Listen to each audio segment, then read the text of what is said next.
എൻ്റെ വീടിൻ്റെ ബാക്കിൽ ഒരു മരത്തിൻ്റെ ചോട്ടിലായിട്ട് കാച്ചിൽ നട്ടിട്ടുണ്ടായിരുന്നേ. കാവത്ത് നട്ട ഇവിടെയൊക്കെ പറയുക, ഓരോരോ സ്ഥലത്തൊക്കെ കാച്ചിൽ എന്നും പറയും.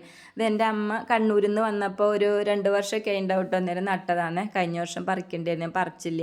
അപ്പോൾ 2 ദിവസം മുന്നേ നോക്കുമ്പോൾ അത് മണ്ണൊക്കെ മാന്തിയിട്ട് കാണാനുണ്ട് കേട്ടോ. അവിടെയൊക്കെ പന്നി വരലുണ്ട് ഇവിടെ. അപ്പോൾ ഞാൻ എന്നിട്ട് അത് കുറേ കൈക്കോട്ടൊക്കെ മാന്തി നോക്കിയിട്ട് എനിക്ക് കിട്ടിയില്ല. അതിൻ്റെ ഒരു ഭാഗത്തുള്ള കടയൊക്കെ പന്നി തിന്നു പോയിണ്ടായി. 2 വള്ളിയുണ്ട്.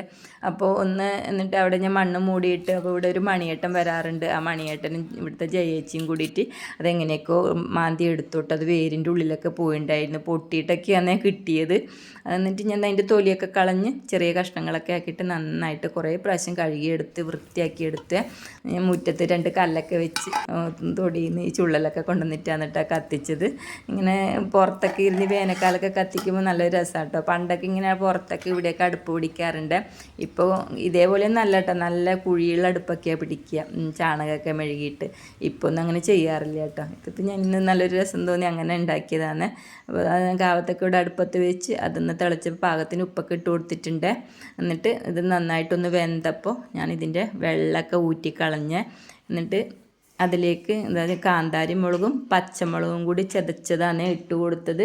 പിന്നെ ഒരു മുറി തേങ്ങ ചെരുവിയതും കൂടി ഇട്ട് കുറച്ച് പച്ച വെളിച്ചെണ്ണയൊക്കെ ഒഴിച്ച് നന്നായിട്ട് ഉടച്ച് ചേർത്ത് കിട്ടും. ധനുമാസത്തിൽ തിരുവാതിരയ്ക്ക് ആകുമ്പോഴാണ് ഈ നാട്ടിലൊക്കെ കാവത്തൊക്കെ പറിക്കുക, പുഴുക്ക് ഉണ്ടാക്കാൻ വേണ്ടിയിട്ട് കൂവപ്പായസവും കാവത്ത് പുഴുക്കൊക്കെ ഇവിടെ പ്രധാനമാണ് കേട്ടോ ഈ സമയത്തൊക്കെ.